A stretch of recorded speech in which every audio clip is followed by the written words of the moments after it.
Good evening, everyone. ଯେମିତି ଆଜି ତମର ଲାଇକ୍ ଫାର୍ଷ୍ଟ ସେସନ କହିପାରିବା, ଫାର୍ଷ୍ଟ କ୍ଲାସ କହିପାରିବା, ଓରିଏଣ୍ଟେସନ ସେସନ ଆମେ କରି ସାରିଥିଲୁ and let me clear ki see every subject ro different faculties ଅଛନ୍ତି right ମାମ ହେଲେ politics କୁ ବୁଝିବେ right ମୁଁ ବି ସମର ସେସନ ନେବି so different type ରେ different expertise faculties ହି ରହିବ and again the base ରୁ ଆମେ start କରୁଛନ୍ତି ଏଇଠି ଆମେ ଧରିକି ନେବା ଯେ ଆମେ କିଛି ବି ଜାଣିନାହାନ୍ତି so let's think in that again exam ର priorities area କଣ right ତମେ ବି ପଢିବ doubt ଯାହା ଅଛି right make a list on that and we'll do a doubtless sessions like after every weekend ରେ ଆମେ try କରିବା ପାଇଁ so ସେଇଠି ତମେ doubt କୁ ବି ପଚାରିବ ପଢିବ upgrade କରିବ କାରଣ beginner attempt ରେ ସବୁବେଳେ preparations ବହୁତ strong କରାଯାଏ so ସେଇଥିପାଇଁ already ma'am ଏ field ରେ ଅଛନ୍ତି many OSS ମାନଙ୍କୁ ସେ ବନେଇ ସାରିଛନ୍ତି so last 7 to 8 years ହେଲା से टीचिंग रो ह्यूज एक्सपीरियंस अछि आंसर केमती लिखा जाए ओपीसी बोर्ड रे कोन पचरा जाए ओपीसी एग्जाम रो क्वेश्चन डिमांड कोन everything season like expertise on these areas including that यदि मु कहबी and we start in like a base manner and एठु हम सिखबार अछि हमको लर्निंग करिवार अछि ना हमको दिबार अछि so once base ready हला परे आमे ताकू जेतेबेले बिफोर एग्जाम्स राइट जिन हम कहउतले गोटे ब्लूप्रिंट अछि मु हम तुमको शेयर भी करिवि जो थरे हम कोर्स को सारिबा कोर्स सरला परे टेस्ट सीरीज दबो राइट विथ रैपिड रिवीजन करबा उथरे एवरी टाइम हम करू बिफोर एग्जाम 3 months अगरे so it's a comprehensive manner रे जिबा सो बट एवरी डे रो टास्क को तुम फुलफिल ही करबार अछि दैट्स इट जमा बैकलॉग्स करबोनी जदबा मिस आउट होची देन तुम रिकॉर्डिंग को देखबो बट टास्क कंप्लीट करू and make a doubt on that you can ask your doubt it will definitely help you okay so this is the things right so ma'am definitely तुमको journey भितर continue करिवे even एमती ना जे like मु कहबिनी मु भी नहीं so no need to worry but again so let's learn the basic from that expert जो माने अछंती you can ask your doubt okay and ma'am like कहबे लाइक जो कोटू आरंभ करबा केमती पढ़बा को वे रे पढ़बा क्लास पढ़बा सहित बुक्स को केमती रेफर करबो everything right we will learn from it including that हमें गोटे स्मार्ट वे रे भी पढ़बा दरकार एमती ना जे पढ़िया पे बहुत किछि होउची किंतु केति की पढ़बा को वे रे पढ़बा ताको केति की इंप्लीमेंट करबा दैट इज आल्सो इंपोर्टेंट कारण पढ़िया पे तो बहुत किछि अछि यूट्यूब रे प्लेंटी ऑफ सोर्सेस अछि but you need to right prepare in smart way okay so like that okay ma'am Okay, so sir. over to you you can continue Okay, okay, sir. Thank you. So, ଆମେ ଦେଖିବା ଏଟା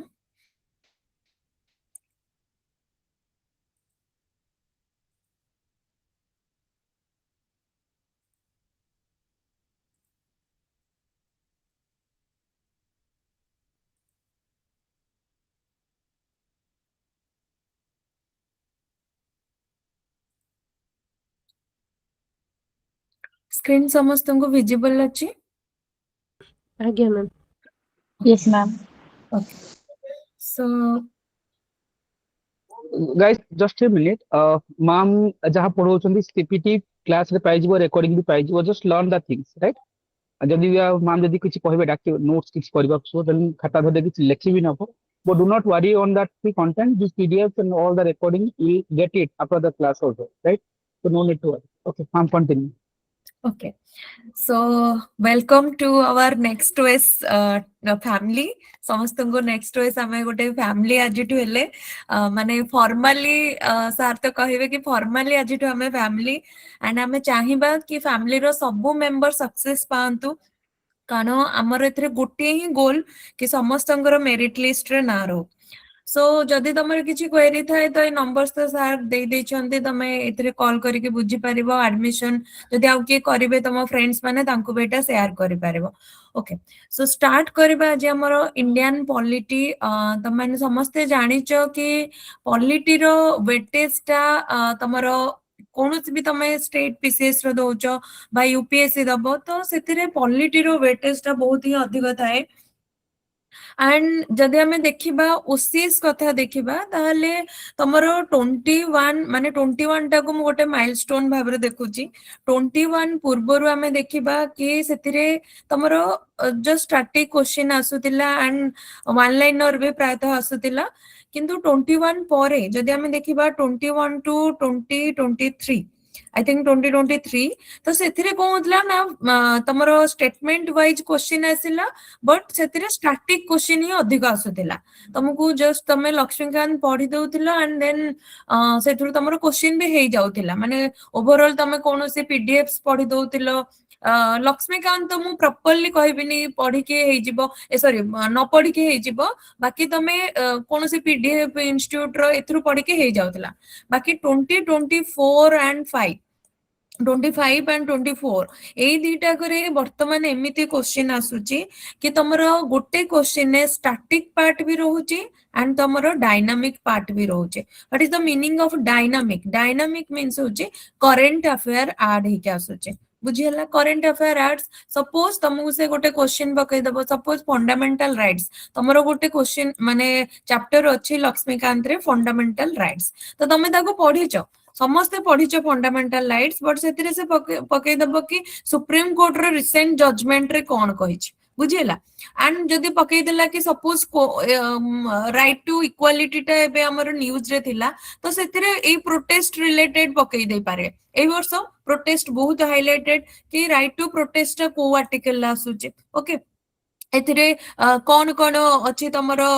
माने को public order को नै कि केमिति कोन होउची तो ए सब जिंस गुडा तुमको क्वेश्चन पकई दबो तो तमे भाबेबनी कि ए सब तो हमर क्लास रे पढ़ाई नथिला त हमें केमिति करबो आ पिला मानु जतले एग्जाम हॉल लु बाहरंती तो बेले बेले एमती तांका मुंडर चलथे कि आउट ऑफ सिलेबस क्वेश्चन आसेची एगुडा तो मुंडर पसिबनी तो एई भले जिंस गुडा का आसे तो मु कहबा कथा कि क्वेश्चन तमरो एबे एई लेवल लो इवॉल्वड हे जायछि तो तमे नॉर्मल लक्ष्मीकांत तुमको लाइन बाय लाइन पढ़िबा को पड़िबो एंड तुमको प्रतिटी वर्ड सेतरे बुझिबा को पड़िबो कि कोन वर्ड देछि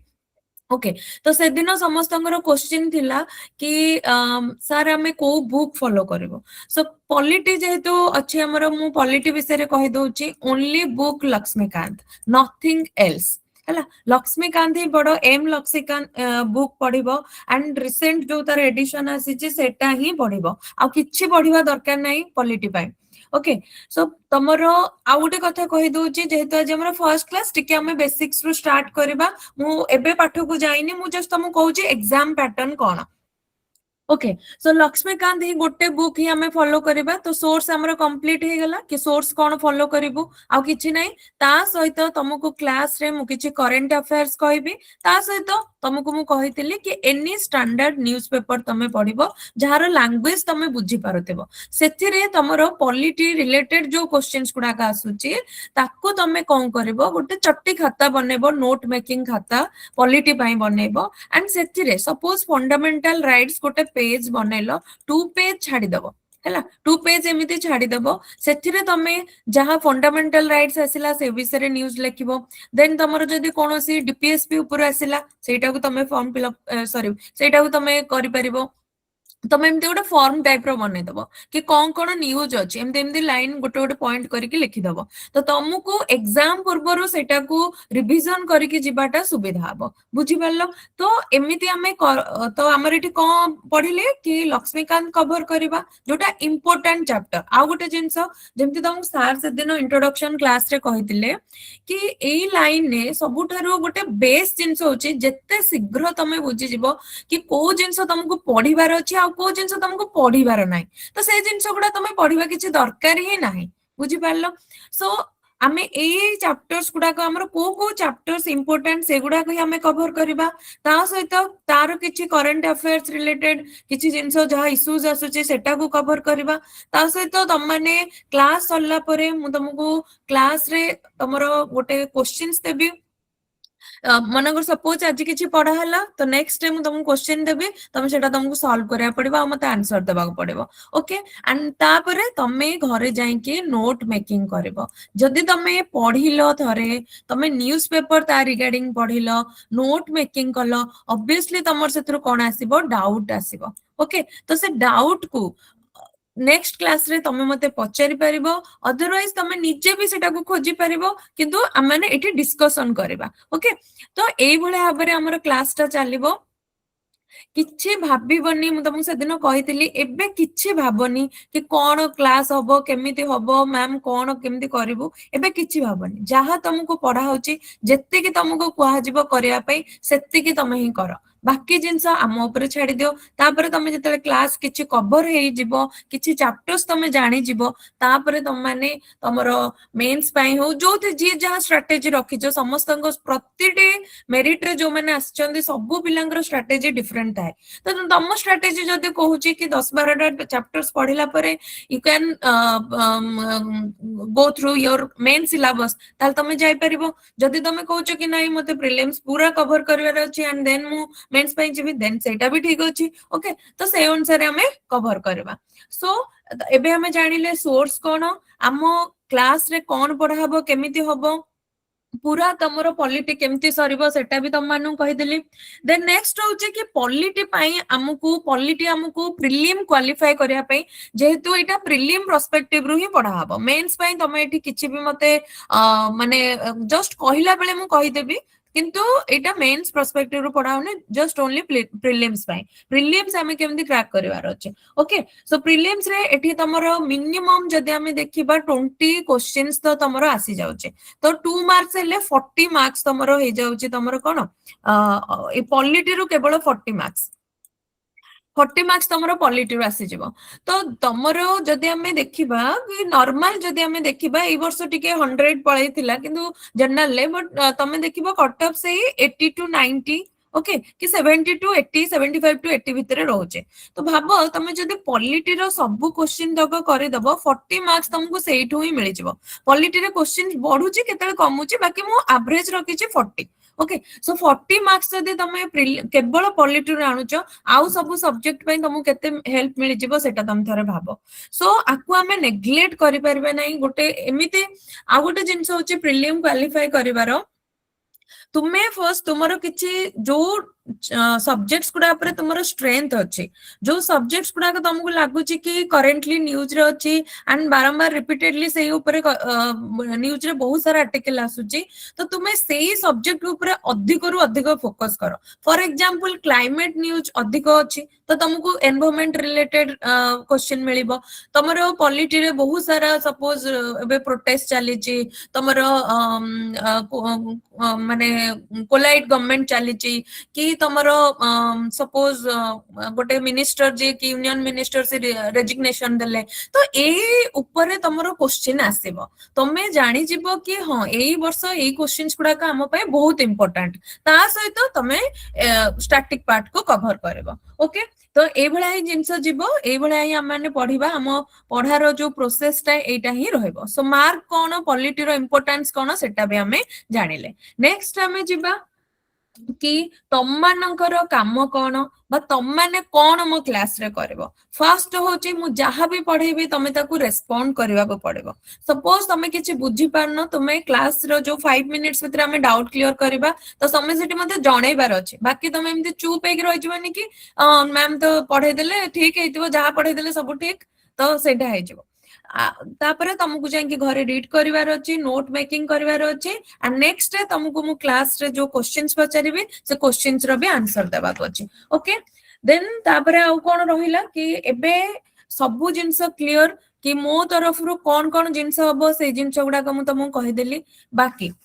ତମେ କହିବ କି ମ୍ୟାମ ଆମକୁ ଏକ୍ସାମ ରେ କୋଉ ମାନେ ସବୁ ଏକ୍ସାମ ବି ଅଲରେଡି ଗୋଟେ ଥର ଦେଇଥିବ, ବୁଝିହେଲା, ଗୋଟେ ଥର ତ ଦେଇଥିବ, କିଛି ଜଣ ନ୍ୟୁ ଥିବ ଆଉ କିଛି ଜଣ ଦେଇଥିବ। ଫାର୍ଷ୍ଟ ମୁଁ କହିଦଉଛି ଗୋଟେ ଆସ୍ପିରାଣ୍ଟ ର ପଲିଟିରେ, ମାନେ ପର୍ଟିକୁଲାରଲି ପଲିଟିରେ କଣ ପ୍ରୋବ୍ଲେମ ହୁଏ। ଏବେ କଣ ହେଇଛି, ଯୋଉ ପ୍ରୋବ୍ଲେମଟା ହଉଛି ସେଟା ହଉଛି କରେଣ୍ଟ ଆଫେୟାର ଯୋଉ ଆଡ କରିଛେ। ଓକେ, ତ ତା ପାଇଁ ମୁଁ ତମକୁ ଦିଟା ସଲ୍ୟୁସନ ଦେଲି କି ତମେ ନ୍ୟୁଜ ପେପର ଡେଲି ପଢିବ, ତାର ନୋଟ ବନେଇବ, ପଲିଟି ଓନ୍ଲି ପଲିଟିର ନୋଟ ବନେଇବ। ଆଣ୍ଡ ସେଥିରେ ଆଉ କଣ ରଖିବ ନା, ତୁମେ ଯଦି ଏଇଟା ନ କରିପାରୁଛ, ତମକୁ ଲାଗୁଛି କି ତମେ ଏଥିରେ ଭଲ କରିପାରୁନ, ତାହେଲେ ତମେ ବର୍ଷ ଶେଷକୁ ବା ପ୍ରିଲିମ ଥିବ କିଛି ଦିନ, ତ ତମେ କଣ କରିବ, ଗୋଟେ ଷ୍ଟାଣ୍ଡାର୍ଡ ଇନଷ୍ଟିଟ୍ୟୁସନ ଗୋଟେ କରେଣ୍ଟ ଆଫେୟାର ମାଗାଜିନ୍ ଆଣିଦବ, ଆଣ୍ଡ ସେଥିରେ ତମକୁ ପଲିଟି ରିଲେଟେଡ କରେଣ୍ଟ ନ୍ୟୁଜ ଗୁଡା ମିଳିଯିବ। ଓକେ, सेटा तमे करि परिबो देन नेक्स्ट गोटे आसे हमर प्रॉब्लम्स एंड बहुत थर मते पिला माने आसी कहचंदी कि मैम ए प्रॉब्लम ता होची दैट इज तमे क्वेश्चंस को भलो भाबरे पढी पारनो से कोठी पचारथिबो नॉट कोठी पचारथिबो कि कोटा भितरु राइट को बुझिला तो एई जो जिंस रे पिला माने बहुत क्वेश्चन होंती आ गोटे होची ईयर को नै कि से पचार दे 1784 1773 1781 तो को माने रिकॉल करिवारे बहुत प्रॉब्लम होय तो ता पई गोटे सॉल्यूशन होची तुमको बारंबार रिवीजन करबा को पड़िबो रिपीटेड रिवीजन करिया पड़िबो एंड मु तुमको कहूची कि एग्जाम पूर्वरो मिनिमम 30 टाइम्स तमे लक्ष्मीकांत सारी की जीवा को पड़िबो हला ताहाले जाई तुमको लागिबो कि पॉलिटी रो सब क्वेश्चन मु करि पारिबे जहार 30 रु कम रही जाउची भलो कथा जदी किंतु मिनिमम 30 हला आ हेई जीवो बे तुम भाबिबो कि मैम 30 तो केबे होबनी वन डे रे तमे पार्ट 1 सार दबो बुझिला तो 30 डेज रे तमे कवर करके जाय परबो जदी तमे कांसेप्ट क्लियर अछि जदी तमरो कांसेप्ट क्लियर अछि आ जदी तमे प्रॉपर्ली रिकॉल करि पारुछ एग्जाम हॉल ले देन तमरो गोटे भी क्वेश्चन पॉलिटी रु भूल हबो नाही बुझि पारलो समस्त क्लियर यस और no yes or no Yes, ma'am. Yes, ma'am. okay हाँ so एटा रहिला हमनकर आजिरो माने क्लास केमिति हबो कोन हबो को ईयर को क्वेश्चन आसुची ए सब विषय रे हम डिस्कशन करले एबे कुहो तमनकर पॉलिटी को नै कि कोन डाउट अछि जणे दि जण मते कुहो एंड मु सेटा को यूनिवर्सल प्रॉब्लम बोली भाबि नेबी ओके तापर हम पॉलिटी रो क्लास स्टार्ट करबा ओके कहार कोन प्रॉब्लम अछि किछि प्रॉब्लम फेस करिछ केबे पॉलिटी देखिछो बुक किनिछो हां समस्त हम पाखरे गोटे पॉलिटी बुक रहइबो हला समस्त हम पाखरे गोटे पॉलिटी बुक रहइबो बुक कोन सी ऑनलाइन सोर्स मु कहूची कि ऑनलाइन सोर्स मु केबे भी सेटा को सपोर्ट करेनी एंड केबे भी कहा को एडवाइस करेनी तम पाखरे गोटे बुक रहइबा निहाती दरकार सो किछि भी डाउट नाही तम मानकर पॉलिटी पई सब किछि क्लियर हैला आगु का हमें भी जिबा Ma'am, हम ma'am, ମୁଁ ଆଗରୁ ଗୋଟେ 6th edition ର ବୁକ୍ କିଣି ଦେଇଥିଲି ସେଇଟା ଡିଫର କରିବ କି ଏବେ ର କରେଣ୍ଟ ଏଡିସନ ସହ? ନା ନା ନା କିଛି ନାହିଁ ଯଦି କିଣିଛ ଠିକ ଅଛି ବସ୍ ଖାଲି ନୂଆ ବୁକ୍ ଗୋଟେ ଦେଖିଦବ ସେଥିରେ କଣ କଣ ଟପିକ୍ସ ଆଡ କରିଛି ସେଟାକୁ ଆଡ କରିଦବ ଆଉ କିଛି ଦରକାର ନାହିଁ ଓକେ ମ୍ୟାମ୍। ଆଉ କାହାର କଣ ଡାଉଟ ନା ଆମେ ଆଗକୁ ଯିବା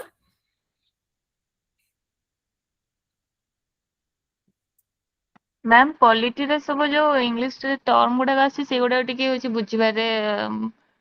डिफिकल्ट होची होची ସେଗୁଡାକ କଭର ହେଇଯିବ ସେଗୁଡା ତମର କଭର ହେଇଯିବ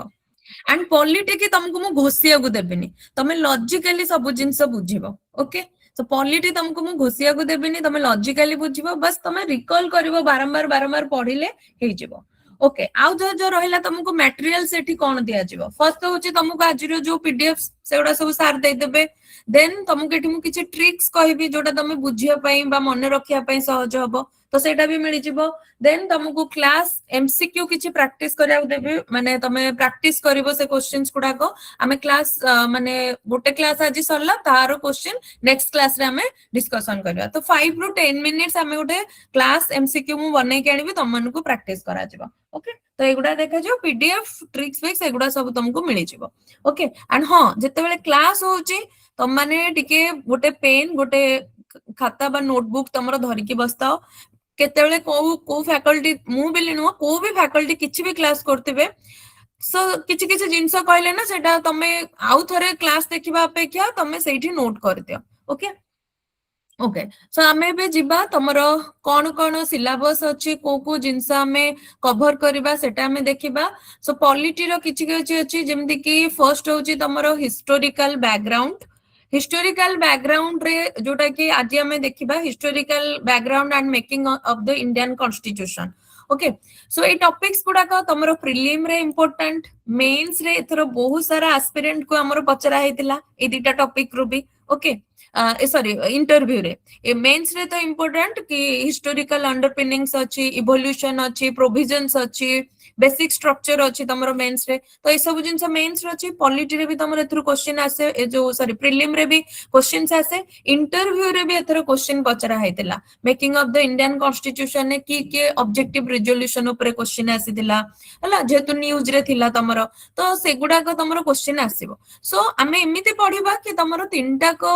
एग्जाम पई इंपोर्टेंट रहइबो, एमिति न जे तमरो मेंस पुनी कवर करा जेबनी, से सब पुनी कवर करा जेबो। बाकी एई जो हमर क्लास टा रहइबो ना, मु माने चेष्टा करबी कि तुमको सब जिंस क्लियर हो जाऊ आ तुम कांसेप्ट क्लियर हो। बाकी तुम ऊपर एटा डिपेंड करूची कि तुम केते थरो रिवीजन करूछ। ओके, सो को चैप्टर्स रहिला हिस्टोरिकल बैकग्राउंड, जो थिरे हमें इंडियन कॉन्स्टिट्यूशन इवोल्यूशन पढ़िबा, तो सेटा company rule and crown rule ए दीटा पार्ट रे हमें पढ़िबा इवोल्यूशन केमिति हेची। Then making of the Indian constitution ने हमें कॉन्स्टिट्यूएंट असेंबली रो मेंबर्स, तार इंपोर्टेंट डेट्स गुडा को कोन जोटा एग्जाम रे आसुची, ऑब्जेक्टिव रिजोल्यूशन कोन, देन तार various committees, major committees, minor committees, एगुडा हमें देखिबा। देन केबे कॉन्स्टिट्यूशन अडॉप्ट हेतिला, एनफोर्समेंट केबे हेतिला, and sources of Indian constitution, जोटा कि मु कहूची कि 2021 ने तमर बहुत क्वेश्चन आसे, दीटा पाखापाखि क्वेश्चन आसे, तो सेटा हमें देखिबा। Then next salient features of the Indian constitution, तो गोटे कॉन्स्टिट्यूशन हमें फ्रेम कर देले तार किछि फीचर्स अछि, सेई फीचर्स गुडा को कोन कोन हैला, तो से गुडा हमें देखिबा। अमेंडमेंट कोन केमती होउची, बेसिक स्ट्रक्चर कोन, तार एलिमेंट्स कोन, ऑर्डर ऑफ प्रेसिडेंट्स कोन अछि, कि को लेवल ले रहिचंती। Then system of government, types of government कोन, फॉर्म्स ऑफ गवर्नमेंट कोन, पार्लियामेंट्री सिस्टम कोन, एंड योर फेडरल सिस्टम कोन हैला। सो आउरी बहुत सारा जिंस अछि कि हमें कंपेयर करबा कि इंडियन कॉन्स्टिट्यूशन एंड वर्ल्ड र किछि कॉन्स्टिट्यूशन सहित कि इंडियन कॉन्स्टिट्यूशन कौन केमिति केमिति काम करूची। Then preamble of the constitution most important question ने पड़े, language of the preamble, preamble कोठी आसीची, देन तार कंपोनेंट्स कौन, तार सिग्निफिकेंस कौन अछि, ए जिंस गुडा को। Then states and union territories most important, एगुडा को भी हमें कवर करबा। सिटीजनशिप, फंडामेंटल राइट्स, ए जो चैप्टर्स गुडा को रहिला, एगुडा को होची most important chapters. Directive principles, fundamental duties, then your emergency provisions हैला, अमेंडमेंट हैला, president, vice president, executive India, parliament,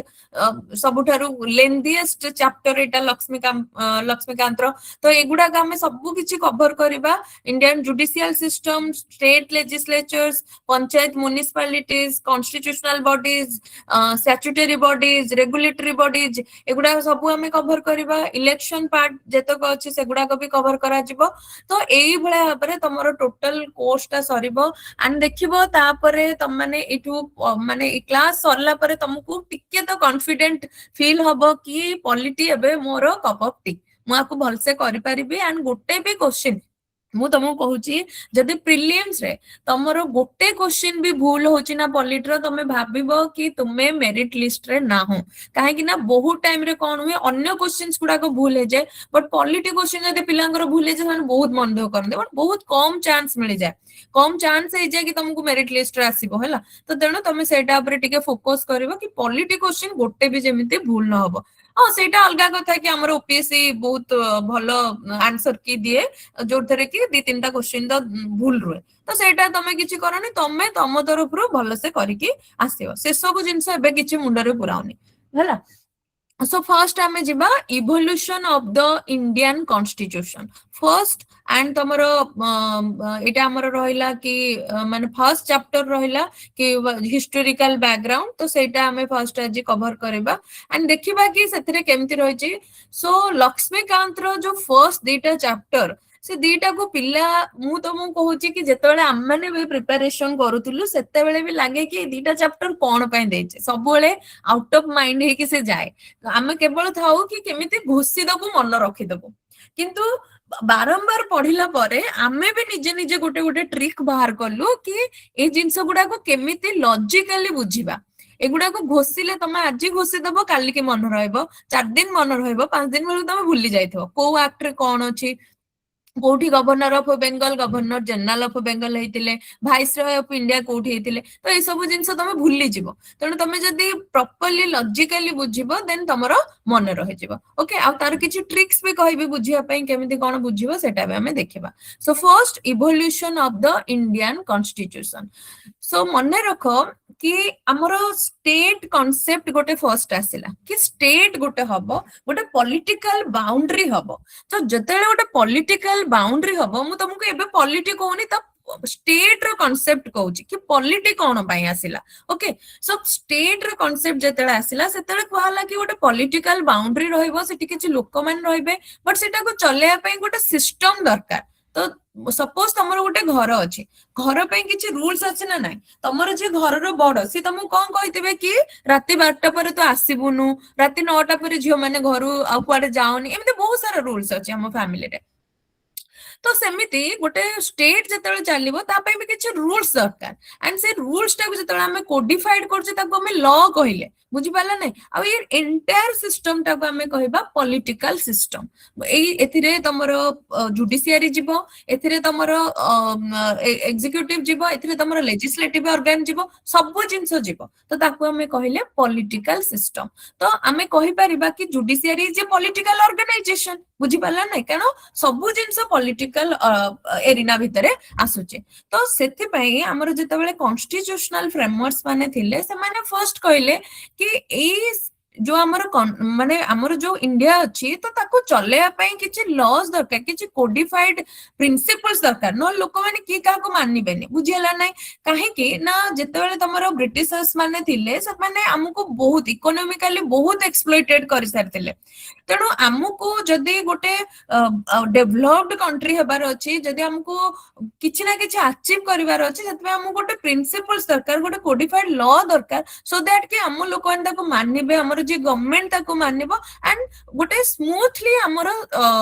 governance system टा चली पारिबो तो सेति पे हमर कहै जे कॉन्स्टिट्यूशन को सुप्रीम लॉ ऑफ इंडिया बुझि परछ ना ता ऊपर आ केहिनु कॉन्स्टिट्यूशन ऊपर आ केहिनु ओके सो ये कॉन्स्टिट्यूशन कोन कि केमिति यार इवोल्यूशन हेतिला केमिति तयारी हेतिला से सब जिंस हमें देखिबा so from company rule to the constitution of independent India एटा केवल जे हमें कहि परिबा नाही सडनली एटा 1950 रे ही पळे आसिला नो एटा गोटे ग्रेजुअल प्रोसेस रे आसीची गोटे ब्रिटिश लॉज रो गोटे सीरीज थिला के जेमिति तमरो प्रथमे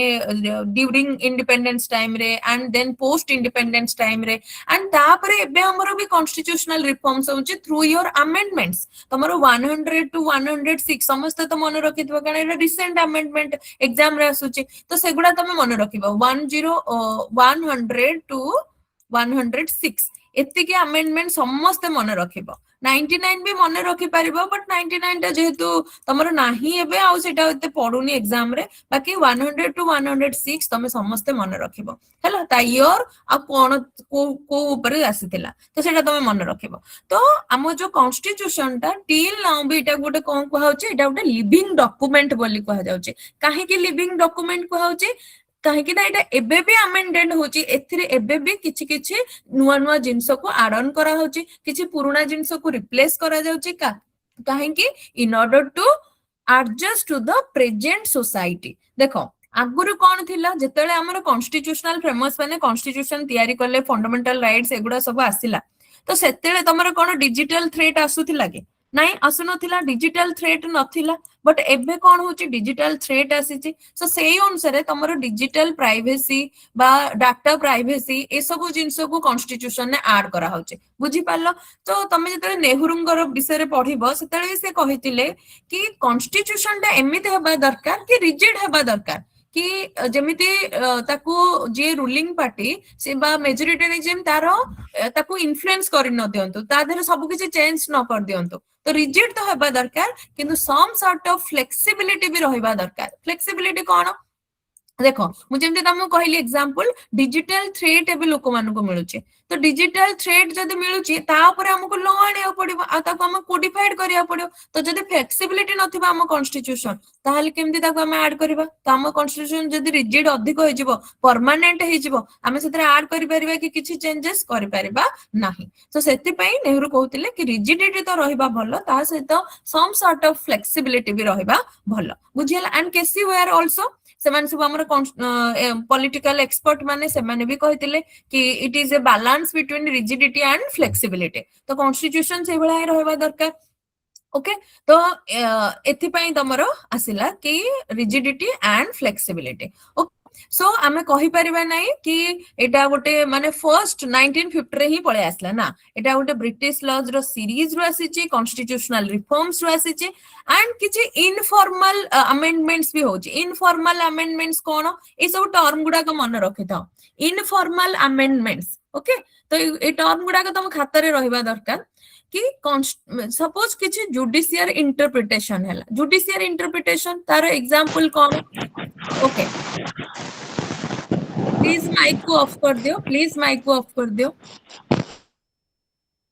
ओके सो जुडिशियल किछि इनफॉर्मल तमरो होची कोन ना अमेंडमेंट भी होची जोटा कि तमरो आर्टिकल 368 अछि जोथरे अमेंडमेंट करा होची कॉन्स्टिट्यूशनल रिफॉर्म करा होची आउरे भी किछि अछि जुडिशियरी बा इनफॉर्मल अमेंडमेंट होची सेथरे गोटे पार्ट तार होची judicial interpretation what is judicial interpretation तमे कहबो मैम कि हमर ऑलरेडी एते सारा जिंस अछि किंतु पूर्ण थरे जुडिशियल रो रोल कोन बेले बेले कौन हुए ना जो माने एग्जीक्यूटिव अच्छे से माने आपको एक्सप्लॉइट कर दे थांदे से माने तांको हिसाब रे कौन करंती ना लॉ बनै दियंती तो जुडिशियरी सेठी थाए कि तार इंटरप्रेट करे सपोज केशवानंद भारती केस 1973 तो सेथिरे से कौन करला गोटे बेसिक स्ट्रक्चर डॉक्ट्राइन आनिला एंड सेथिरे कहला कि तमे आर्टिकल 368 अंडर रे कॉन्स्टिट्यूशन को अमेंड करि परिबो बट तमे बेसिक स्ट्रक्चर को वायोलेट करि परिबो नाही सो ए सब जो जिंस गुडा करना एगुडा को तुमको बुझिबा को पड़िबो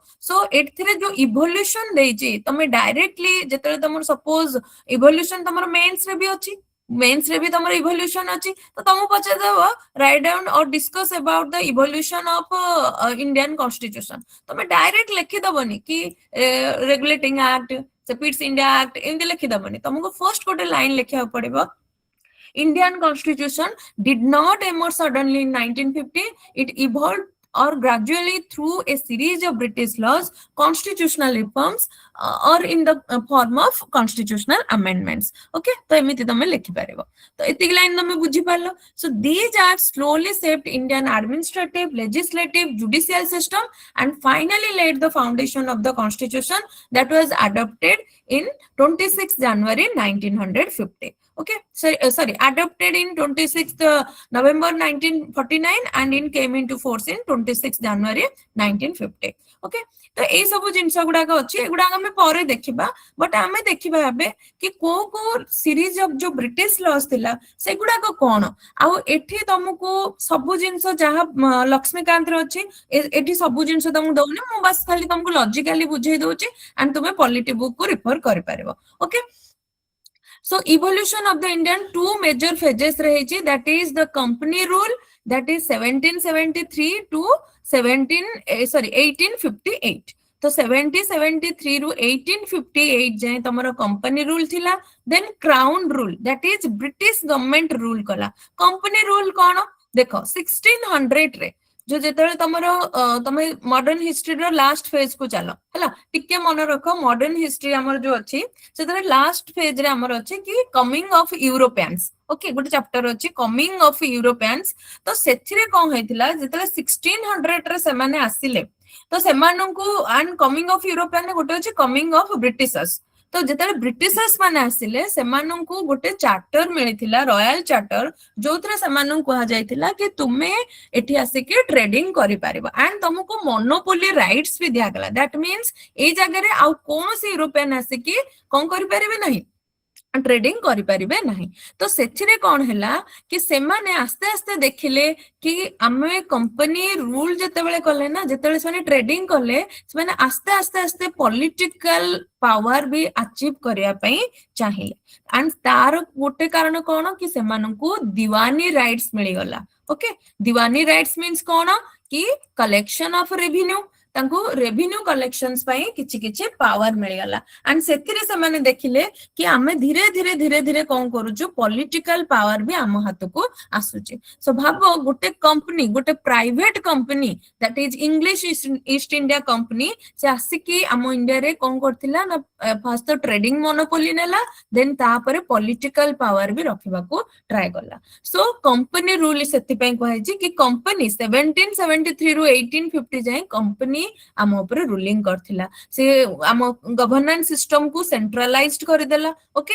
हमरो जेतक सब कंपनी रो एडमिनिस्ट्रेशन से सब जिंस को रेगुलेट करबा आरंभ करले। ओके, देन नेक्स्ट हमर आसिला क्राउन रूल। सो 1858 रे जेतले एगिटेशन लोक मानको भितरे देखा गला, तो ब्रिटिश गवर्नमेंट भी देखिले कि गोटे कंपनी जहा को हमें रॉयल चार्टर देथिलु ट्रेडिंग करबा पई, सी एबे कोन करूची ना सेठी जाय कि पॉलिटिकल पावर ता हाथ रे रहिलानी, मिलिटरी पावर रहिलानी, रेवेन्यू पावर रहिलानी। तो एथिरे तो आमे कोन लाभ पाउचो, तो आमु सेठी केबे जिबा को पड़िबो। सो तांकर गवर्नमेंट कोन कला, गवर्नमेंट कोन कला सी जायकि रूलिंग करिया पई भाबिला। तो सेति पई 1858 रु सीता हाथ को पावर नेला टिल 1947 जाय। ओके, देन तापर हमर इंडियन इंडिपेंडेंस एक्ट 1947 आसिला, देन पावर आम हाथ को पळे आसिला, जोठी कि आमे कॉलोनी रु कोठी की ट्रांसफर हे गेलो रिपब्लिक को। बुझियला, कॉलोनी रु कोठी की ट्रांसफर हे गेलो रिपब्लिक को 1947 ने। तो तमे कोन करि परिबा, आरो नोट मेकिंग केमति करिवो 1600। ओके, एमिति पॉइंट करि परिबो 1600, 1765 हैला, एमिति तमे लिखि परिबो। देन 1858, देन 1947 हैला, एमिति तमे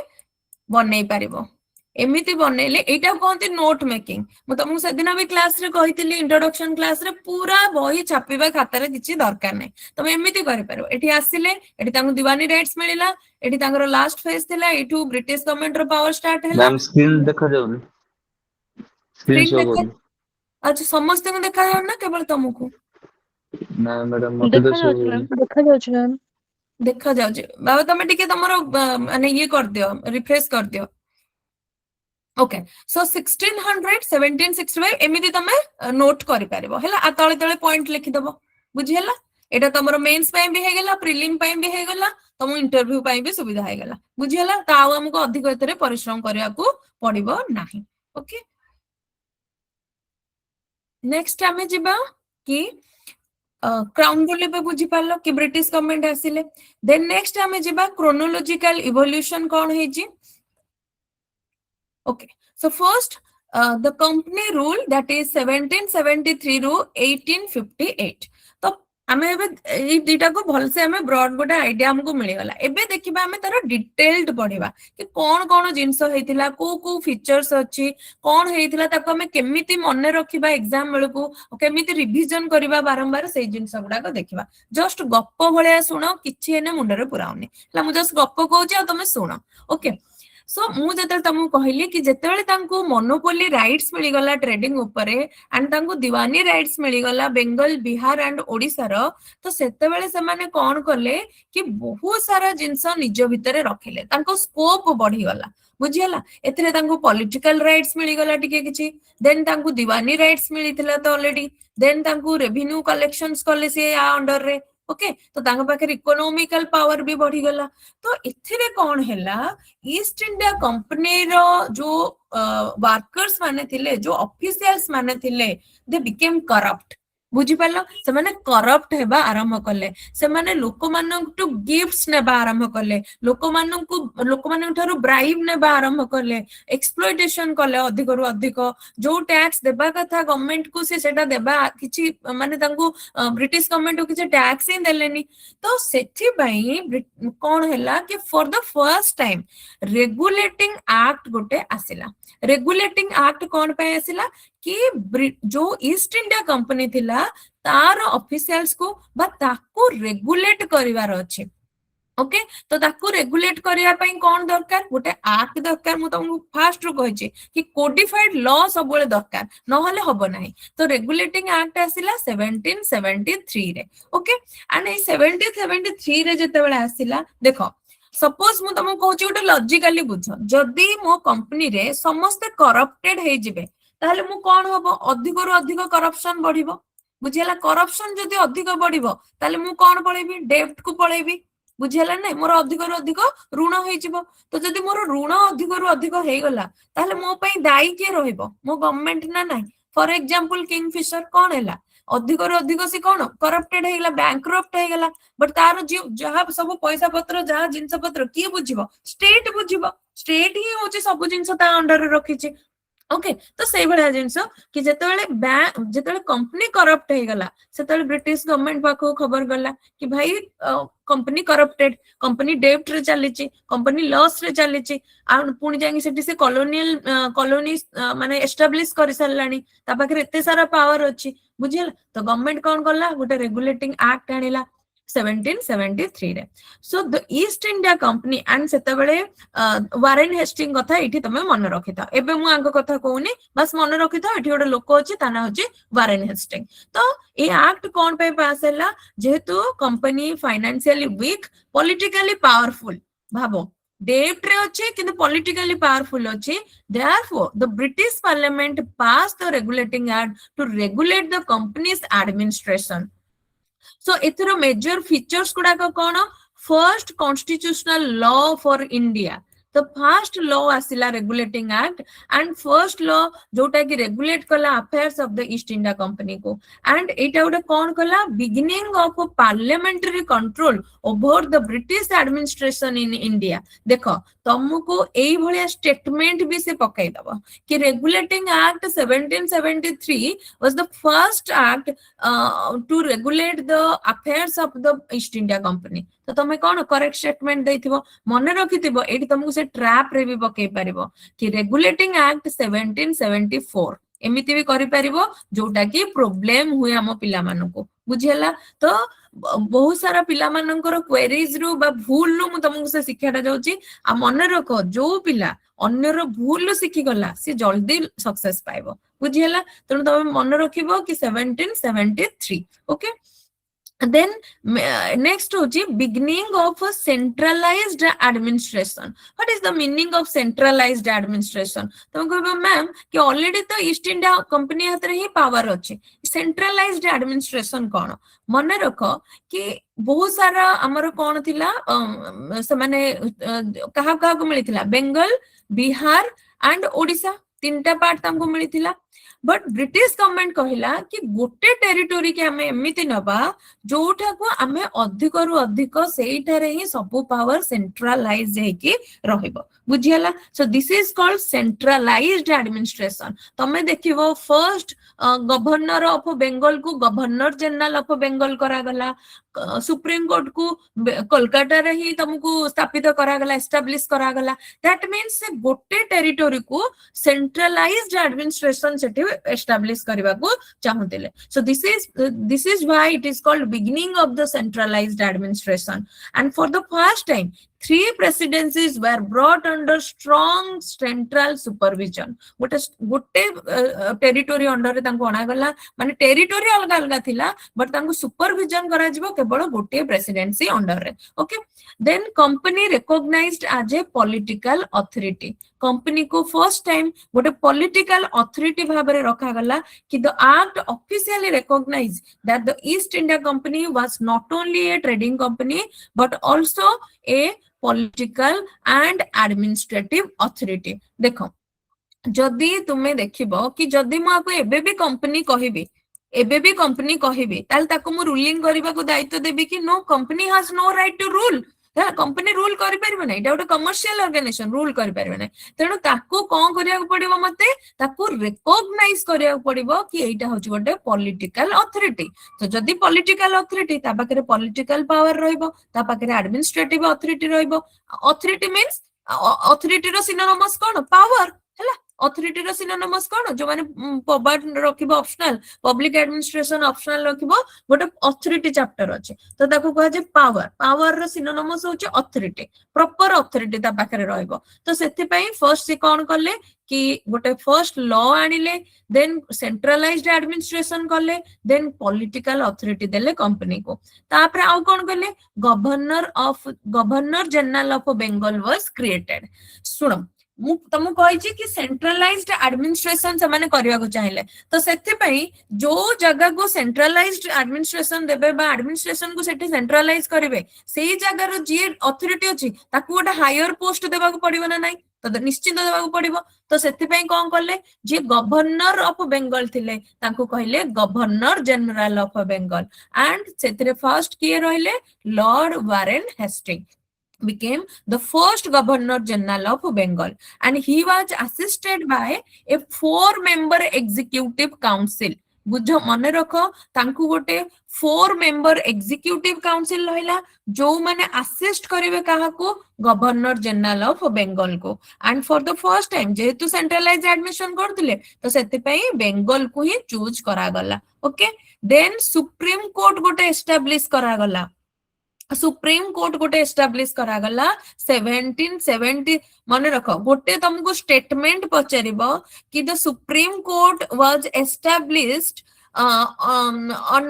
the Supreme Court was established in 1774 under the Regulating Act of 1774 एमती दे देथिबो देखो एठी एस्टैब्लिश हेछि से 1774 रे बट तारो एक्ट कोन ना रेगुलेटिंग एक्ट ऑफ 1773 ओके एटा मन रख सो पॉलिटी रे तमे भाबिबो कि मु सबु जिंस पढी के बुझी गली किंतु जो ट्रैप क्वेश्चन आसीबो सेठी तुमको अटकाय पड़िबो एंड सेति पई सर तुमको सेदिन कहथिले कि तुमे न्यूज़पेपर रीडिंग करो तुमे केते जण पचरथिलो कि मैम हमें देखि दबु कि यूट्यूब तो कोन कहला तुमको तुमे रीडिंग प्रैक्टिस करो सो दैट कि तुमे एग्जामिनर रो जो ट्रैप क्वेश्चन को तुमे धरि पारिबो तुम रीडिंग एते क्लियर हे जाइथिबो एते फ्लुएंट हे जाइथिबो कि तुमे धरि दबो कि ठीक अछि ए जिंसटा भूल अछि एटे हला सो ए जो सुप्रीम कोर्ट एस्टैब्लिश करा गला it consisted of 1 chief justice and 3 other जजेस ओके एटा मने रखिबो जति तुमको सुप्रीम कोर्ट ऊपर गोटे क्वेश्चन पकई देला कि सुप्रीम कोर्ट रो एस्टैब्लिशमेंट कोठी हेतिला को ईयर रे हेतिला को एक्ट अंडर रे हेतिला किए चीफ जस्टिस थिले केतला चीफ जस्टिस केतला जजेस थिले तो आपर क्वेश्चन आसी पारे okay then it became the highest judicial authority in the British India मने रखो एठी ब्रिटिश इंडिया देचे तमे माने कंफ्यूज होतबो कि मैम ताल जो हम सुप्रीम कोर्ट एस्टैब्लिश हेची कोन ए supreme court no the British supreme court is different from our supreme court आम सुप्रीम कोर्ट सुप्रीम अथॉरिटी तमे जतले फीचर्स पढिबा we have a integrated and independent judiciary ता ऊपर आ केही नो सुप्रीम कोर्ट सबु जिंस बुझा करता सी होची हाईएस्ट माने अथॉरिटी माने जदी जुडिशियल केसेस को देखिबा ओके तो सेठी एठी जो सुप्रीम कोर्ट थिला ए सुप्रीम कोर्ट कोन आपर टिके आउ टिके कहि दोची नोट तमे बनै परिबो एठी से केवल ब्रिटिश सब्जेक्ट उपरे से मानकर जुरिस्डिक्शन थिला नॉट ऑन द नेटिव्स हैला ब्रिटिश सब्जेक्ट्स किए ब्रिटिश सब्जेक्ट्स ना जो माने कंपनी रो ऑफिशियल्स थिले जो माने तांको हेल्प करथिले तांकर जो माने सर्वेंट्स थिले तो सेही माने ही थिले तो तांको ऊपर ही ए सुप्रीम कोर्ट रो जुरिस्डिक्शन थिला किंतु जो नेटिव्स माने थिले तांको ऊपर सुप्रीम कोर्ट रो जुरिस्डिक्शन नथिला एंड एटा ही खटकेई थिला काहाको वारेन हेस्टिंग को एंड से कहथिले कि जदी तमे सुप्रीम कोर्ट एस्टैब्लिश कर देलो ताले हम हाथ रे पावर कोन रहिला ताले मु की गवर्नर जनरल तो मु भी तो ता अंडर ही पळे आसिली बुझी पारला ना नहीं तो परवर्ती एक्ट रे हमें देखिबा ए सुप्रीम कोर्ट रो जो पावर को से माने कर्टेल भी करछन what is the meaning of curtail कि स्क्वीज कर देछन कि को जिंस आ सुप्रीम कोर्ट अंडर रे आसीबो नै किंतु जेतले रेगुलेटिंग एक्ट माध्यम रे एटा बना होइतिला सेतले ता पाके पावर थिला कि ब्रिटिश सब्जेक्ट्स ऊपर से जुरिस्डिक्शन तार रहबो what is the meaning of jurisdiction माने को सब्जेक्ट्स ऊपर मु माने मोर रूलिंग ता सुनै पारिबे सपोज हमरो सुप्रीम कोर्ट ऑफ इंडिया तार जुरिस्डिक्शन कोन होल इंडिया हला इंडियन टेरिटरी तो इंडियन टेरिटोरी कौन सेटा हमें परे पढ़िबा ओके सो इंडियन टेरिटोरी ऊपर तारो जुरिस्डिक्शन अछि तो सेमिति एई जो सुप्रीम कोर्ट थिला तार केवल ब्रिटिश सब्जेक्ट्स ऊपर थिला not on the natives okay so it became the highest judicial authority in the British India then again आउ कोन हला Bombay and Madras became the subordinates मु कोन कहितली कि सेंट्रल एडमिनिस्ट्रेशन बंगाल ले एस्टैब्लिश करा गला ताहले आउ जो दिटा टेरिटोरी थिला that is the Bombay and Madras तो सेमान को कोन करा जिवो सेमान को सबऑर्डिनेट कर दिया गला what is the meaning of subordinate so this is the authority आ अंडर रे माने रहबे so these are the subordinates okay तो सबऑर्डिनेट्स को आजिबा सपोज तुम मैंने काली वीडियो हबो वीडियो अंकर किछि सबऑर्डिनेट्स रहबे हला वीडियो अंकर सबऑर्डिनेट्स रहबे तो से माने वीडियो को असिस्ट करबे काम रे सपोज वीडियो अंकर देह बल नाही बा वीडियो अंकर मैरिज अछि बा वीडियो यूपीएससी पई वर्तमान पढिया को लागलेनी तो सेठी किछि दिन छुट्टी रहबे तो तांको असिस्ट करिया पई तांको सबऑर्डिनेट्स माने रहबे पुनी सबऑर्डिनेट्स रहबे आउरी सबऑर्डिनेट्स रहबे बुझिला तो एमिति हि थाते So the Bombay and Madras presidents को कौन करा गला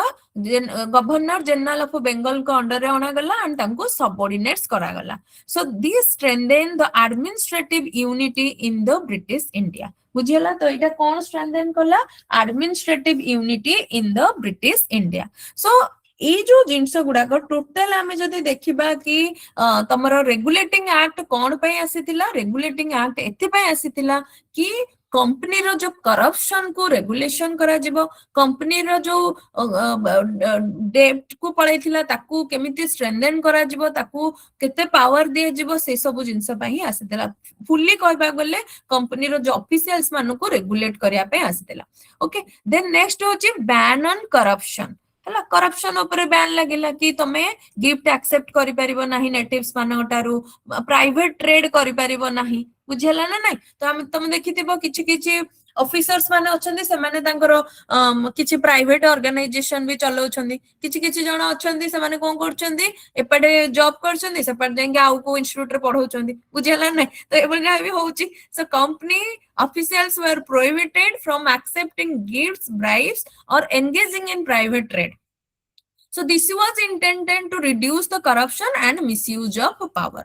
next jiba hame British parliamentary oversight that means कि ब्रिटिश गवर्नमेंट एबे जानी जाइथिला कि आंकु हमें खुल्ला और छाड़ी परिबा नाही एमान जो आंकु जदी छाड़ीबा एमाने आम नाम पकई देबे इंडिया रे ओके आ एमाने एते करप्शन करिवे कि आमे भी आम नाम भी खराब हे जिवो तेनु से माने कोन करले जो कोर्ट ऑफ डायरेक्टर्स माने थिले कंपनी रो तांको कहले तुमे रेगुलर रिपोर्ट दबो ब्रिटिश गवर्नमेंट को कहा कहा ऊपर को रिपोर्ट दबो revenue administration civil administration military affairs तो दैट मीन्स कि ए पावर तांका हाथ रे थिला बुझिला गोटे जिंस कि तांका हाथ रे रेवेन्यू पावर थिला सिविल पावर थिला मिलिटरी पावर थिला तेनु तांको कहतला कि रेगुलर वे रे तुमको हमको रिपोर्ट देवा को पड़िबो कि तमे केमिति काम करूचो जेहेतु हमें तुमको गोटे पॉलिटिकल एंटिटी भाबरे ऑलरेडी तुमको हमें डिक्लेयर करि सरचु तम पाखरे पॉलिटिकल पावर तम पाखे एडमिनिस्ट्रेटिव अथॉरिटी रहि गलानी तेनु तुमको आम पाखरे कोन होबा पड़िबो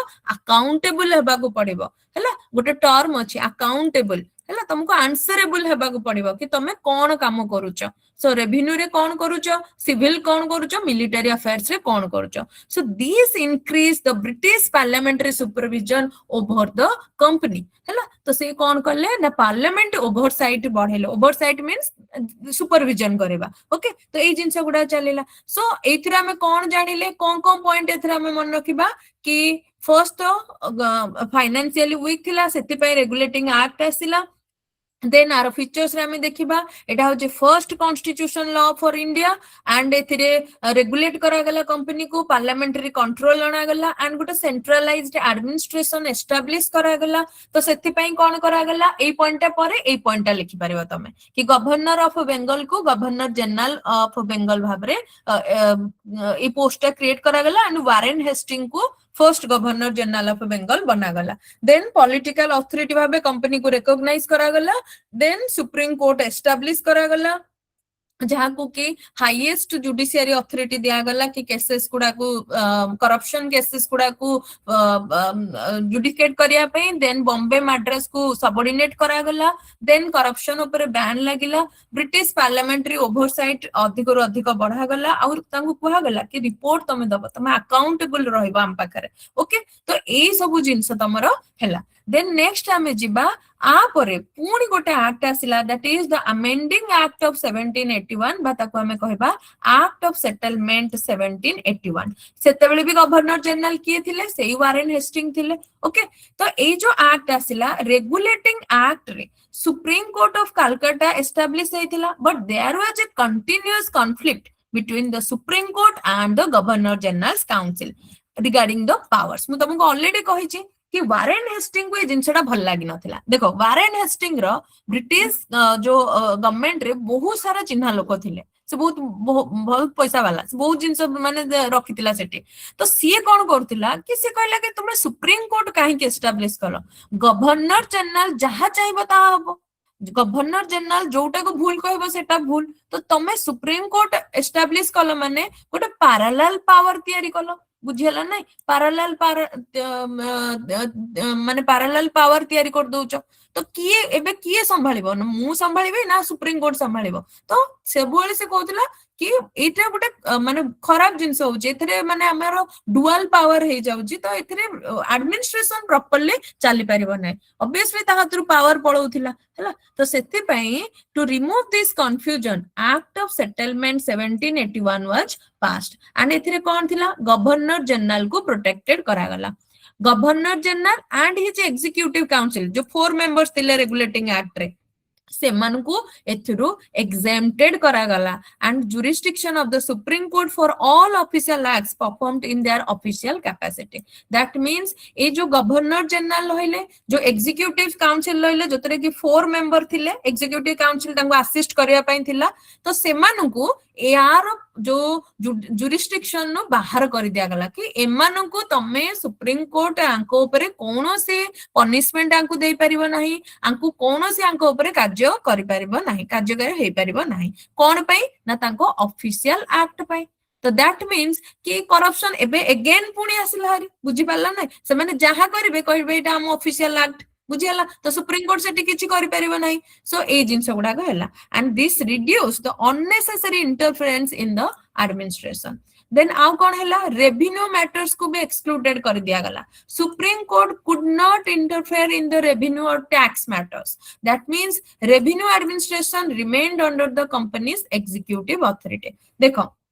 तुमको लगुच कि करप्शन कमिबो अगेन से कौन कला सुप्रीम कोर्ट को सब जगह रु हटई दउचे कि हटौचे Warren Hasting that is governor general थिला से टाइम रो तो सी कोन कहला फर्स्ट कहला आमे माने ता अंडर रे आसुना हूं हमरो रेवेन्यू रो जहां टैक्स मैटर गुडा को that means revenue administration supreme court under रे आसुनाई देन ता से तो पर्सनल लॉ को रिकॉग्नाइज्ड कला कौन personal law the court was directed to apply Hindu law for Hindu dependents and Muslim law for Muslim dependents and these recognized India's religious personal laws हला most important एटा टिके मन रखिथिबो आपर केबे क्वेश्चन आसीनी बाकी किंतु तमे टिके एटरे मन रखिथिबो कि पर्सनल लॉ को रिकॉग्नाइज्ड करा गला then appeal from the provincial courts appeals from provincial courts were to be made to the governor general in council not directly to the supreme court तो एपर्यंत तमरो ए एक्ट आसीबा पर्यंत तमे अपील सीधा जाके supreme court को कर पारथिला but एबे जदी provincial court किछि डिसीजन नेला ताहले तमे अपील फर्स्ट करबो गवर्नर जनरल को ना कि सुप्रीम कोर्ट को एंड गवर्नर जनरल माने कोन गवर्नर जनरल एग्जीक्यूटिव काउंसिल को हैला एठी जो 4 मेंबर्स एग्जीक्यूटिव काउंसिल थिला ताको तुमे जाके अपील करबो कि सबऑर्डिनेट कोर्ट किछि भूल डिसीजन दे दैछंती बुझियला द नेक्स्ट होची कि power to make regulation governor general in council receive the authority to frame rules and regulation for the functioning of the provincial courts and provincial councils तो that means कि appeal rate भी कमी जीवो कि दार जहा provincial court means कोन कि lower courts जोटा हमें लोअर कोर्ट्स एबे जोटा को हमें लोअर कोर्ट कहउचे सबऑर्डिनेट कोर्ट कहउचे डिस्ट्रिक्ट कोर्ट कहउचे सेगुडा को प्रोविंशियल कोर्ट को होतला बा हाई कोर्ट भी जाई परिबा अंडर रे सो प्रोविंशियल कोर्ट टा कोन तार फंक्शनिंग किए डिसीजन नब गवर्नर जनरल एंड कहला कि प्रोविंशियल कोर्ट रे जदी किछि भी भूल भाल होची ना तमे मो पाखु आसी अपील करबो हला तो ए सब जिंस को तमरो भी मिल गला मंजूरी ठीक अछि ए सब जिंस हबो so Calcutta supreme court a court with unlimited powers the supreme court of Calcutta 1774 often exerted its authority and it even imprisoned British officials and punished Indian living outside the Calcutta, creating frequent conflicts with the company administration. So the Act of Settlement 1781 clearly defined its powers and reduced these conflicts. That means कि एपर्यंत जो जिंस गुडा को supreme court रो jurisdiction भितर आउथिला हमें देखले धीरे धीरे से सब जिंस जुरिस्डिक्शन से नहीं जाउची एंड धीरे धीरे कहा अधिक पावर रोचे that is the governor general and it's executive council okay next होची हमरो पीट्स इंडिया एक्ट 1784 देखो एपर्यंत भी वारेन हेस्टिंग गवर्नर जनरल अछि हैला एपर्यंत भी हमरो गवर्नर जनरल ऑफ बेंगल अछि बुझियला सो एई टाइम रे पुनी अगेन गोटे एक्ट आसिला पीट्स इंडिया एक्ट एंड एथिरे कहा गला कि एबे भी करप्शन अछि ब्रिटिश गवर्नमेंट कहूची एबे भी करप्शन अछि तमे एते सारा जिंस जदी निज हाते रखिबो करप्शन तो ऑब्वियसली हबो सो अगेन कौन हैला रेगुलेटिंग एक्ट 1773 रे जो थिला कि ब्रिटिश कंट्रोल को बढ़ा जायतिला East India company still enjoyed considerable freedom मु तुम कहली ना कि एबे भी एक्ट ऑफ सेटलमेंट रे करप्शन चलीथिला so therefore the British parliament pass the Pitt's India act 1784 to establish the direct political control over the company's administration से कहला कि तुमको आ एमिति पारी हबनी तुमको एक्ट आनी हबनी तुम ऊपर गोटे बॉडी क्रिएट करिया को पड़िबो गोटे ऑर्गेनाइजेशन क्रिएट करिया पड़िबो गोटे इंस्टीट्यूशन क्रिएट करिया को पड़िबो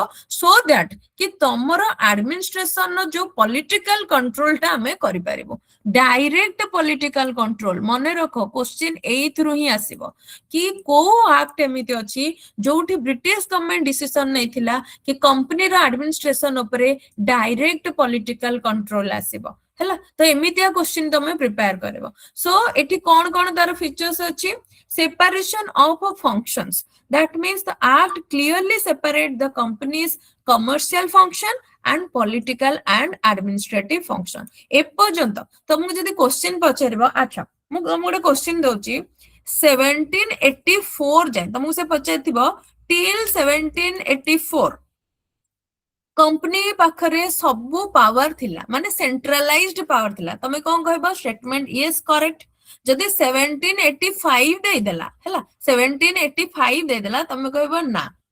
इनकरेक्ट स्टेटमेंट अछि काहे कि ना 1784 एक्ट अनुसार तमरो कमर्शियल फंक्शंस को अलग कर दिया गला पॉलिटिकल एंड एडमिनिस्ट्रेटिव फंक्शंस को अलग कर दिया गला and this improved the administrative efficiency बुझियला एटा कोन इंप्रूव करला एडमिनिस्ट्रेटिव एफिशिएंसी को सपोज तमे एबे देखो हमर जो डिस्ट्रिक्ट अछि डिस्ट्रिक्ट रे गोटे कलेक्टर अछंती आ जने पुलिस रो सुपरिटेंडेंट अछंती ओके तो सेमान को अलग अलग दायित्व दिया छि सब जिंस गोटे लोक ऊपर दिया जीव नाही हैला तो ता द्वारा कोन हो एडमिनिस्ट्रेटिव इनएफिशिएंसी आसीबो बुझी परछ तो तेनु जदी हमें अलग कर देबा ताल सेटा कोन आसीबो एडमिनिस्ट्रेटिव एफिशिएंसी आसीबो सो इंट्रोड्यूस तो आकु करिया पई हेले कोन करिया पड़ियो गोटे नुवा इंस्टीट्यूशन क्रिएट करिया पड़िबो गोटे नुवा बॉडी क्रिएट करिया पड़िबो सेति पई से डुअल गवर्नमेंट रो कांसेप्ट आनिले एंड डुअल गवर्नमेंट रे कोन हैला कि गोटे एस्टैब्लिश करा गला board of control and court of directors okay 1 minute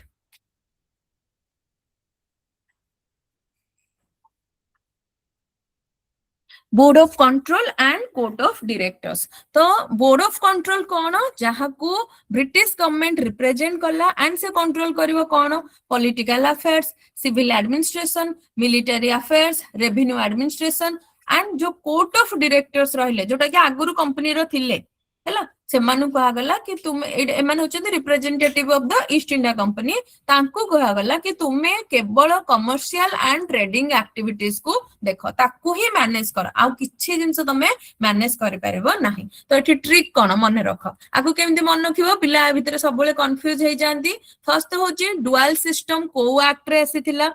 एबे बुझिलो कोन पे आसिला कि तांको जगी हेलानी से एते सारा एक्ट रे करप्शन करले कि तांको जगी हेलानी तो बाध्य होय कि पावर को माने फंक्शंस को सेपरेट करा गला आ सेपरेट करा जिवो माने कोन कि कमर्शियल फंक्शन अलग करा जिवो पॉलिटिकल एंड एडमिनिस्ट्रेटिव फंक्शंस को अलग करा जिवो तो सेति पई से माने डुअल गवर्नमेंट आनिले डुअल गवर्नमेंट कोन बा डुअल सिस्टम ऑफ कंट्रोल कोन दैट मींस दीटा बॉडी रहबो गोटे board of control and court of directors मने रखो आको ट्रिक कोन आको मन रखिया पई आको ट्रिक होची कि देखो तमे एमिति मन रखिबो गोटे कंपनी रो कोन थांती डायरेक्टर्स माने थांती डायरेक्टर्स माने थांती तो से माने कोन बुझंती कंपनी रो कमर्शियल फंक्शंस बुझंती बुझियला एमिति मन रखिबो आ जो माने बोर्ड ऑफ कंट्रोल जे कि ब्रिटिश गवर्नमेंट रो रिप्रेजेंटेटिव थिले तो से माने कंट्रोल करिवे माने कोन आंका हाथ रे बहुत पावर रहइबो पॉलिटिकल पावर रहइबो जेहेतु ये गोटे गवर्नमेंट रो रिप्रेजेंटेटिव तेणु हाथ रे पॉलिटिकल पावर रहइबो सिविल एडमिनिस्ट्रेशन मिलिटरी ता हाथ रे रहइबो एंड रेवेन्यू एडमिनिस्ट्रेशन रहइबो बुझियला तो जेतक सब स्टेट सब्जेक्ट स्टेट रो जेतक सब पावर सब बोर्ड ऑफ कंट्रोल पाखे रहिला एंड कोर्ट ऑफ डायरेक्टर्स केवल कमर्शियल एंड ट्रेडिंग एक्टिविटीज गुडा को बुझिला तो एटा ट्रिक केमति मन रखिबो कंपनी तार डायरेक्टर्स एंड सेतेरे ट्रेडिंग एंड कमर्शियल फंक्शन बुझिबे देन नेक्स्ट होची कोन British government became the supreme for the first time जोटी फर्स्ट टाइम माने स्टार मार्केट रखिबो for the first time the company's territories were officially described as the British possession in India and the British government obtained supreme political control over the Indian administration बुझी पालो कि for the first time Pitt's India Act रे कुहा गला कि British possession in India ना कि आउ company territory कुहा गला नहीं तो कुहा गला British possession in India and British government obtained the supreme political control by creating or by establishing a new body that is board of control clear everybody clear ना कहर कोन डाउट रहला कहर किछि डाउट रहला तम जंदो ma'am British government became supreme टी आउथरे कोन कोन British government became supreme supreme एठी कहला ना कि देखो जहा पाखरे पॉलिटिकल पावर रहिला जहा पाखरे एडमिनिस्ट्रेटिव पावर रहिला जहा पाखरे रेवेन्यू रहिला जहा पाखरे मिलिटरी रहिला से सुप्रीम हबो कि नै से सुप्रीम हबो कि नै तो से सुप्रीम हैला तो जेहेतु से गोटे न्यू बॉडी क्रिएट कला दैट इज जे कि कोन कोन बुझिबो कोन जिंस कंट्रोल करबो मने रखो पॉलिटिकल सिविल मिलिटरी रेवेन्यू तो कोर्ट ऑफ डायरेक्टर्स को केवल कहला तुमे कमर्शियल जिंस बुझो एंड ट्रेडिंग कोन हबो सेटा बुझो आ कोउथरे तुमे मुंडो खेली परिबो ना बुझियला तो फॉर द फर्स्ट टाइम ताले को एक्ट रहेला पिट्स इंडिया एक्ट रे दैट इज कि ब्रिटिश पोजीशन को आगला एंड सुप्रीम पॉलिटिकल कंट्रोल आसिला ठीक अछि देन आमे नेक्स्ट क्लास रे पढिबा एक्ट ऑफ 1786 जोथरे आमे एठी देखो चेंजेस हैला दैट इज लॉर्ड कॉर्नवालिस आसिले एंड एठी कोन कोन फीचर्स अछि नेक्स्ट क्लास रे आमे पढिबा बाकी एते के जेते के पढाला नेक्स्ट क्लास रे मु समस्त गुटू से जिंस पचारिबे जहा जहा पढाइची जहा जहा पचारि माने डिस्कशन करची सब किछि पचारिबे देन आगु को जिबे एटा मो क्लास रो फंडा एटा तमे जेते शीघ्र बुझी जिवो सेते शीघ्र भलो हैला सो समस्त को मु पचारिबे केही भी मो आखिरु जाय परिबो नाही समस्त गोटे गोटे करी पचरा हबो तेनु समस्त पढ़ी कि ही आसीबो एंड तापरे जहा जहा कहिली नोट टिके टिके बनाई देथिबो जदी पारिबो भी एमसीक्यू भी सॉल्व करि पारिबो ओके सो कहर कोन डाउट अछि मैम को प्रोविंशियल कोर्ट ता होउ हमर डिस्ट्रिक्ट कोर्ट बा छोटो कोर्टडा प्रोविंशियल काउंसिल कोन प्रोविंशियल काउंसिल माने देखो जने एग्जीक्यूटिव काउंसिल थिला ताकू असिस्ट करिया पय किछि काउंसिल रहइबो कि नै सब डिसीजन कोन चार जण मेंबर नै जिबे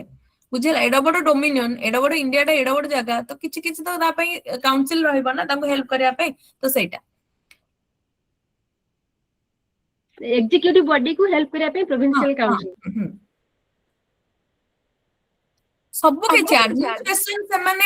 एडमिनिस्ट्रेशन से माने सबऑर्डिनेट करके रखितिले बाकी सब जिंस थोड़ी ना पॉलिटी रे से देबे तमर जेति की सिविल सर्विस पय दरकार सेति की दैछंदी बाकी सब जिंस रे देखो फुल टेरिटरी के संभाली पारिबो कि तमे मौर्यन पीरियड जे तमे हिस्ट्री टिके नॉलेज थिबो तमे देखिबो जेते मौर्यन पीरियड रे for the first time India रो पॉलिटिकल यूनिफिकेशन हैला तो सेते बेले भी कोन से सब जिंस बुझी पारतिले से गवर्नर्स मान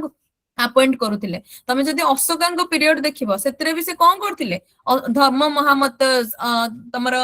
ଗଭର୍ଣ୍ଣର୍ସ, ପ୍ରିନ୍ସ, ଯୋଉ କୁମାର ଅମତ୍ୟ, ଏମାନଙ୍କୁ ସବୁ ଆପଏଣ୍ଟ କରୁଥିଲେ, ସୋ ଦ୍ୟାଟ କି ସେମାନେ ସବୁ ଜିନିଷ ବୁଝିବେ କିନ୍ତୁ ହେଡ ରହିବ କିଙ୍ଗ। ବୁଝିହେଲା ନା ନାଇଁ? ତ ଏଠି ବି ସେଇଆ, ବୋର୍ଡ ଏକ୍ଜିକ୍ୟୁଟିଭ କାଉନସିଲ ରହୁଥିଲା କିନ୍ତୁ ତାଙ୍କୁ ହେଲ୍ପ କରିବା ପାଇଁ ପ୍ରୋଭିନ୍ସିଆଲ କାଉନସିଲ୍ସ ଗୁଡାକ ବି ରହୁଥିଲା। ଓକେ, ଆଜ୍ଞା କ୍ଲିୟର? କାହାର କଣ ଆଉ ଡାଉଟ ରହିଲା? ମ୍ୟାଡାମ ଏ ଯୋଉ ସେଣ୍ଟ୍ରାଲ ଆଡମିନିଷ୍ଟ୍ରେସନ କହିଲେ ବେଙ୍ଗଲ, ବିହାର ଆଉ ଓଡିଶାକୁ ମିଶେଇକି, ଏଇ ଯୋଉ ସେଣ୍ଟ୍ରାଲ ଆଡମିନିଷ୍ଟ୍ରେସନ ଯେତେବେଳେ କୋଲକାତାରେ ହେଲା ତ ସେତେବେଳେ ସେମାନେ ଆମର ବମ୍ବେ ଆଉ ମାଡ୍ରାସକୁ ବି ତାଙ୍କେ ମାନେ ହିଁ ଇଏ ଚଲଉଥିଲେ ମ୍ୟାଡାମ ଆଡମିନିଷ୍ଟ୍ରେସନ ଟା। ଆକ୍ଚୁଆଲି ମେଜର ପାର୍ଟ ଗୁଡାକ, ମେଜର ଟେରିଟୋରୀ କଣ ଥିଲା? Bengal, Madras and your Bombay. Okay, ତ ଦିୱାନୀ ରାଇଟ୍ସ ତାଙ୍କୁ ତ ମିଳିଥିଲା ଓଡିଶା ଆଣ୍ଡ ବିହାର ବେଙ୍ଗଲର, ବଟ ମେଜର ଟେରିଟୋରୀ ଗୁଡାକ କଣ ଥିଲା କି ବେଙ୍ଗଲ, ମାଡ୍ରାସ ଆଣ୍ଡ ୟୋର ବମ୍ବେ। ବମ୍ବେ ତ ସେଥିପାଇଁ କି ସେଣ୍ଟ୍ରାଲାଇଜ୍ଡ ଆଡମିନିଷ୍ଟ୍ରେସନ ଗୋଟେ ଟେରିଟୋରୀରେ ହିଁ ରଖାଗଲା, କି ଏଇଠି ରଖାଯିବ ଆଉ ଏଇ ଦିଟା ଟେରିଟୋରୀ ଆମର ସବଅର୍ଡିନେଟ ରହିବେ। ସମସ୍ତଙ୍କୁ ତ ଆଉ ଆଡମିନିଷ୍ଟ୍ରେସନ ସେଣ୍ଟ୍ରାଲାଇଜ କରିହବ ନା, ଗୋଟେ ଟେରିଟୋରୀ କି ମାନେ ବଛାଯିବ ହେଲା। ଯେମିତି ତମର ହେଲେ ଗୋଟେ ମ୍ୟାଡାମ ଏଇ ଫର ଏକ୍ସାମ୍ପଲ ବେଙ୍ଗଲରେ ଯୋଉ ସବୁ ରୁଲ୍ସ ଚାଲିଥିଲା ସେଇ ସବୁ ରୁଲ ହେଲେ ଆମର ମାଡ୍ରାସ ଆଉ ବମ୍ବେରେ ଚାଲୁନଥିଲା, just like Diwani rules and ସେଟା ସବୁ। ହଁ, ଚାଲିବନି କଣ ପାଇଁ କି? ଚାଲିବ। ଦିୱାନୀ ରାଇଟ୍ସ ସବୁ ଜାଗାରେ ନେଇଥିଲେ ନା, କୋଉ କୋଉ ଏରିଆଜ ଗୁଡାକର ସବୁ ନେଇଥିଲେ କି ଦିୱାନୀ ରେଭିନ୍ୟୁ କଲେକ୍ସନ କରିବେ, ତ ଏଇଗୁଡାକ ହିଁ ରହିଥିଲା। ସେଥିପାଇଁ ତ ସେମାନେ କରପ୍ସନ ଅଧିକରୁ ଅଧିକ କଲେ, ଆଣ୍ଡ ସେଥିପାଇଁ ତମର ରେଗୁଲେଟିଂ ଆକ୍ଟ ଆସିଲା। ଠିକ ଅଛି ମ୍ୟାଡାମ। ମ୍ୟାମ୍ ହୁଁ, ଏଇ ଯୋଉ ସେଣ୍ଟ୍ରାଲାଇଜ ଆଡମିନିଷ୍ଟ୍ରେସନ ଟା ବେଙ୍ଗଲରେ ହଉଥିଲା, ତ ସେତେବେଳେ ହୁଁ। ବେଙ୍ଗଲର ପେରିଫେରିଟା ବେଙ୍ଗଲ, ବିହାର, ଓଡିଶାକୁ ନେଇକି ନା ଓନ୍ଲି ବେଙ୍ଗଲଟା? ନା ନା ନା, ପେରିଫେରି ଥିଲା ବେଙ୍ଗଲ, ବିହାର, ଓଡିଶା। ସେଇ ପାର୍ଟ ଗୁଡାକ ସେ ନେଇଗଲେ, ବାକି ବମ୍ବେ ଆଣ୍ଡ ଦେଖ ମେଜର ପର୍ସନ କୋଉଟା ଥିଲା କି ଟେରିଟୋରୀ, ମେଜର ଟେରିଟୋରିଜ ଗୁଡାକ କୋଉଟା ଥିଲା କି ଓଡିଶାରେ ଅଲରେଡି ତାଙ୍କର ଦିୱାନୀ ରାଇଟ୍ସ ଥିଲା, ତ ସେଠି ଆଉ କଣ ରୁଲ କରିବା କଣ, ସେମାନେ ତ ତାଙ୍କ ଅଣ୍ଡରରେ ଅଲରେଡି ଥିଲେ। ବାକି ଏଇ ଯୋଉ ତିନିଟା ମାନେ ଏମାନେ ଇଣ୍ଡିପେଣ୍ଡେଣ୍ଟ ଥିଲେ, ମାନେ ଇଚ ଅଦର ଠାରୁ କି ଇଣ୍ଡିପେଣ୍ଡେଣ୍ଟ ରହିବେ। ବାକି ସେ ଦେଖିଲେ କି ଗୋଟେ ଜାଗାରେ ଆମକୁ ପାୱାର ରଖିବାର ଅଛି, ସୋ ଦ୍ୟାଟ କି ଆମେ ତିନିଟାକ ଜିନିଷକୁ ମାନେ ଏଠି ପାୱାର ରହିବ ଆଣ୍ଡ ଏଇ ଦିଟାକୁ ଆମେ ନିଜ କଣ୍ଟ୍ରୋଲରେ ରଖିବୁ। ବୁଝିପାରୁଛ ନା ନାଇଁ? ତ ଆଜ୍ଞା ସେଇଥିପାଇଁ ହିଁ କରାଯାଇଥିଲା। ଓକେ, ସୋ ତମେ ଆଜି ଟିକେ ଯାଇକି ପଢାପଢି କର, ନେକ୍ସଟ କ୍ଲାସରେ ଆମେ ଏଗେନ ଡିସ୍କସନ କରିବା। କ୍ଲାସ ସମସ୍ତେ ବୁଝି ହଉଛି ନା ବୁଝି ପାରୁନ? ନା ମ୍ୟାମ୍ faculty- ହଁ ହ୍ୟାଲୋ। ହୁଁ ହୁଁ ହୁଁ ହଁ କୁହ। ମ୍ୟାମ୍, ମାନେ ଏଇ ଚାପ୍ଟରରେ 1935 ଯୋଉ ଜିଓଏ ମାନେ ଗଭର୍ଣ୍ଣମେଣ୍ଟ ଅଫ ଇଣ୍ଡିଆ 1935 ସରିଲା ପରେ ଅନ୍ୟ ତ କିଛି ମେନ୍ସ ପ୍ରୋସ୍ପେକ୍ଟିଭରେ ଆସିନି ନା? ନା ଆସେନି? ଆସିନି ପଚାରୁଛି ପୂର୍ବରୁ କେବେ? ହଁ, ମାନେ ମେନ୍ସ ପର୍ସପେକ୍ଟିଭ ରୁ ହଁ ହଁ ଆସିବ। ସବୁ ଚାପ୍ଟର୍ସ, ଯୋଉ ଯୋଉ ଚାପ୍ଟର୍ସ ଗୁଡାକ ଆମେ ପ୍ରିଲିମ ରେ କଭର କରିବା, ମୁଁ କହିଦେବି କୋଉ ଚାପ୍ଟର୍ସ ମେନ୍ସ ପାଇଁ ବି ଇମ୍ପୋର୍ଟାଣ୍ଟ। ଓକେ, ମ୍ୟାମ୍, ମୁଁ ଏଇ ଚାପ୍ଟର ଦେଖୁଥିଲି QA କେବଳ ତ ଏଇଟା ପଚାରେ, କୋଉଟା କହିଟା ଯୋଉ ଆମ ଜିଓଏ ଆକ୍ଟ 1935 ଟା ଯୋଉଟା।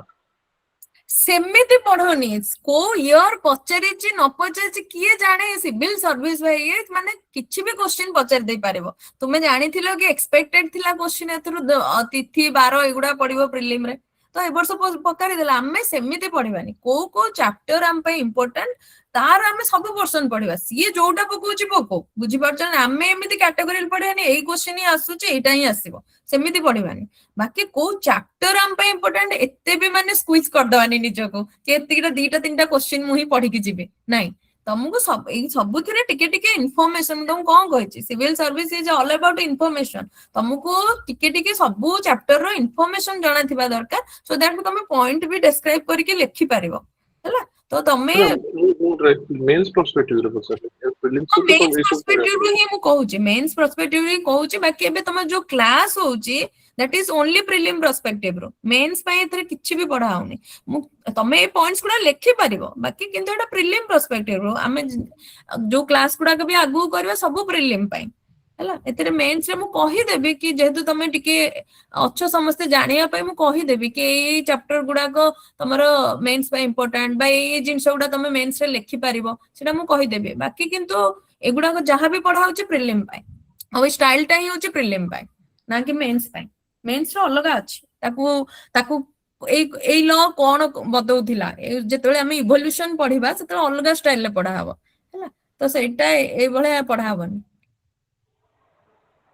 ମ୍ୟାମ୍ ମ୍ୟାମ୍ ସୁପ୍ରିମ କୋର୍ଟ ବିଷୟରେ ଯୋଉଟା କହିଲେ ସେଟା ଟିକେ ବୁଝିହେଲାନି।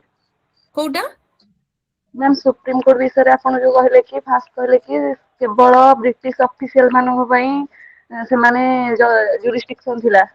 ଶୁଣ ଆଉ ଏଇ କ୍ଲାସ ହଁ ଟିକେ ଟିକେ ପ୍ରିୟଦର୍ଶିନୀ ନା ପ୍ରିୟଦର୍ଶିନୀ ଓକେ ତ ଟିକେ କଣ କରିବ ଯୋଉ ଆମର ଆଜି ଆଉ ଆଜି ବାଳକୃଷ୍ଣ ସାର୍ ବୋଧେ କନଫର୍ମ କରିବେ ମୁଁ ଜାଣିନି। ହଁ ପ୍ରିୟଦର୍ଶିନୀଙ୍କ କ୍ୱେଶ୍ଚିନ୍ ହଉଛି କି ସୁପ୍ରିମ କୋର୍ଟ ତମେ ଗୋଟେ କାମ କରିବ ତମେ ଆଉ ଥରେ ଯାଇକି ରେକର୍ଡିଂସ୍ ଟା ଟିକେ ଦେଖିବ ହେଲା। ମୁଁ ଅଲରେଡି ବହୁତ ମାନେ ଭଲସେ ବୁଝେଇଛି। ଯଦି ତମେ ନ ବୁଝି ପାରିଲ ନେକ୍ସଟ କ୍ଲାସରେ ମତେ ଏଗେନ କହିବ ଏଗେନ ଆମେ ସେଟା ମୁଁ ତମକୁ ବୁଝେଇଦେବି ହେଲା। ତମେ ଆଉ ଥରେ ଯାଇକି ଟିକେ ରେକର୍ଡିଂ ଟା ଦେଖିବ ପ୍ଲିଜ। ଆଚ୍ଛା ହୁଁ ମ୍ୟାମ୍ ହୁଁ ସିଭିଲ ଆଡମିନିଷ୍ଟ୍ରେସନ ଟିକେ ବୁଝିଦେବେ। ସିଭିଲ ଆଡମିନିଷ୍ଟ୍ରେସନ ଯୋଉଟା ତମେ ଏବେ ପ୍ରିପେୟାର ହଉଛ କି ଲ କେମିତି ଇମ୍ପ୍ଲିମେଣ୍ଟ ହବ, ରେଭିନ୍ୟୁ କେମିତି କଲେକ୍ସନ ହବ ହେଲା, ସବୁ ଜିନିଷ ସିଭିଲ ଆଡମିନିଷ୍ଟ୍ରେସନରେ ଯିବ। ଲ ଆଣ୍ଡ ଅର୍ଡର ସିଚୁଏସନ କେମିତି ରହିବ ଏ ସବୁ ଜିନିଷ ଯିବ ସିଭିଲ ଆଡମିନିଷ୍ଟ୍ରେସନରେ।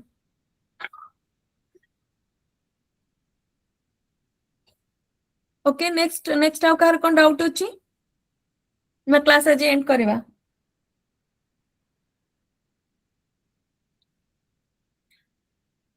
ଓକେ ତମେ ମାନେ ଆଜି ଯାଇକି ଟିକେ ପଢାପଢି କର ହେଲା। ତାପରେ ଯେତିକି ପଢା ହେଲା ମୁଁ ତମକୁ କହୁଛି ତମେ ଏକ୍ସଟ୍ରା ପଢିବା ଦରକାର ହିଁ ନାହିଁ। ଯୋଉମାନେ ଅଲରେଡି ଏ ବିଷୟରେ ଜାଣିଛ ତାଙ୍କୁ ତ ମାନେ ଟିକେ ଲାଗିବ କି ସ୍ଲୋ ହଉଛି, ବାକି ଯୋଉ ନୂଆ ପିଲା ତାଙ୍କ ପାଇଁ ଟିକେ ଏଇନା ଆମେ ଧୀରେ ସେ ଯିବା ହେଲା। It's also a strategy. ହଠାତ୍ ସବୁ କିଛି ଯଦି ଆମେ ପଢେଇଦବା ତାହେଲେ କିଛି ମୁଣ୍ଡରେ ପଶିବନି ଆଉ ସବୁ ଯିବ। ତେଣୁ କ୍ଲାସକୁ ଯଦି ହଁ ଠିକ ଅଛି ସିଓଡି ର ଯୋଉ ଷ୍ଟ୍ରକ୍ଚର ହଁ ଥିଲା ମାନେ ତାର ଯୋଉ ଇଲେକ୍ଟେଡ ମେମ୍ବର୍ସ ଥିଲେ ସ୍ପିଡ ର କ୍ଲାସ ର ସ୍ପିଡ ଠିକ ଅଛି। ହଁ ମ୍ୟାମ୍ ହଁ ମ୍ୟାମ୍ କ୍ଲାସ ମାନେ ବୁଝି ହଉଛି ନା ବୁଝି ହଉନି ନା ବୁଝି ହଉଛି। ଫ୍ୟାକଲ୍ଟି ଚେଞ୍ଜ କରିବା? ନା ନା ନା ମ୍ୟାମ୍ ବୁଝି ହଉଛି। ଓକେ ମ୍ୟାମ୍ ଯୋଉ ସିଓଡି ର ଯୋଉ ଥିଲେ ମାନେ ମେମ୍ବର୍ସ ଥିଲେ ହୁଁ ସେମାନେ ଇଲେକ୍ଟେଡ ମେମ୍ବର୍ସ ଥିଲେ ମାନେ appointed by the British crown only. No कंपनीର ରିପ୍ରେଜେଣ୍ଟେଟିଭ ସେମାନେ ଥିଲେ ତ କମ୍ପାନୀ ହିଁ ଆପଏଣ୍ଟେଡ କରୁଥିବ ନା। ଆଣ୍ଡ ଯୋଉମାନେ ସେଥିରେ ସେୟାର ହୋଲ୍ଡର୍ସ ଥିବେ ତାଙ୍କୁ ହିଁ ଡିରେକ୍ଟର୍ସ କରାଯାଇଥିବ। ବୁଝିହେଲା ନା ନାଇଁ?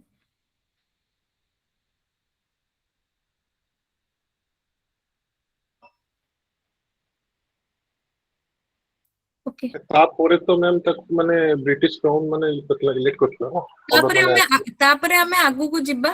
ଆମେ ଆଗକୁ ଯିବା। ଏପର୍ଯ୍ୟନ୍ତ ଯେତିକି ପଢିଛ ସେତିକି ଏବେ ଯାହା ପଢେଇଛି ନେକ୍ସଟ କ୍ଲାସରେ ମୁଁ ତମକୁ ପଚାରିବି। ତ ସେତିକି ପର୍ଯ୍ୟନ୍ତ ତମମାନେ ଆଜିର ଯାହା ପାଠ ତାକୁ ଟିକେ ନାକୁ ପଢ ଘରେ ଯାଇକି। ଯେତିକି ଆଜି ପଢେଇଲି ସେତିକି ପଢ ମନ ଦେଇକି। ତାପରେ ନେକ୍ସଟରେ ଆମେ ପୁଣି ଯିବା ଆଣ୍ଡ କଣ ହେଇଥିଲା କଣ ନାହିଁ ପୁଣି ଡିସ୍କସନ କରିବା। ଠିକ ଅଛି ନା କଣ କହୁଛ ସମସ୍ତେ? ମ୍ୟାଡାମ ଆପଣ ଆ ରିଲେଟେଡ କିଛିଟା କ୍ୱେଶ୍ଚିନ୍ସ ଦେବେ କି ମ୍ୟାଡାମ? ହଁ କ୍ଲାସର ମୋର ସବୁବେଳେ ହିଁ କୋଶ୍ଚିନ୍ ରହିବ। ସବୁବେଳେ ମୁଁ ଯେତିକି ପଢେଇବି ସେତିକିରୁ କୋଶ୍ଚିନ୍ ପଚାରିବେ। ତାପରେ ଯାଇକି ମୁଁ ଆଗକୁ ଯିବି ହେଲା। ତ ତମମାନେ ଆଜି ମତେ ଯେତିକି କୋଶ୍ଚିନ୍ ପଚାରିଛ ମୁଁ କାଲି ତମକୁ ସେତିକି କୋଶ୍ଚିନ୍ ପଚାରିବି ହେଲା। ମତେ ଆନ୍ସର ଦରକାର। ବୁଝିହେଲା ନାଇଁ? ତେଣୁ ସମସ୍ତେ ଘରେ ଯାଇକି ଆଜି ପଢିବ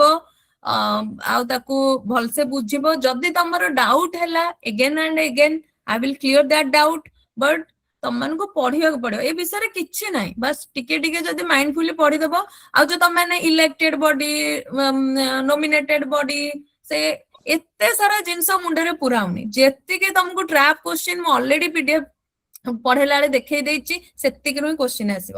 ଏଣୁ ତେଣୁ ମୁଣ୍ଡରେ କିଛି ବି ପୁରାଉନି। ସେଗୁଡା କିଛି ଆସିବନି। ଅଯଥା ଖାଲି କନଫ୍ୟୁଜନ ହବ କୋଶ୍ଚିନ୍ ପଚାରିଲା ବେଳେ। ଓକେ ତ ଯେତିକି ତମକୁ ପଢା ହଉଛି ସେତିକି ଜଷ୍ଟ ପଢ। ତାପରେ ନୋଟ ବନାଅ। ତାପରେ କୋଶ୍ଚିନ୍ ସଲ୍ଭ କର। ଡାଉଟ ଅଛି ପଚାର। ଏଗେନ ଆମେ ଆଗକୁ ଯିବା। ଓକେ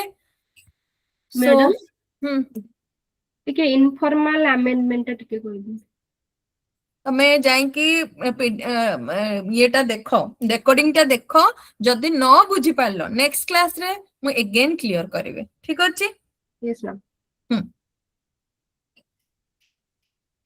ଓକେ ସୋ କ୍ଲାସ ଆଜି ଏଠି ଆମେ ଏଣ୍ଡ କରୁଛେ। Good night to all of you. ସମସ୍ତେ ଭଲସେ ପଢ। ହବ ନିଶ୍ଚିନ୍ତ ଏଥର ଏଇ ବର୍ଷ ପାଇକି ଯିବ ହେଲା। Thank you ma'am. Thank you all of you. Thank you ma'am. Thank you ma'am.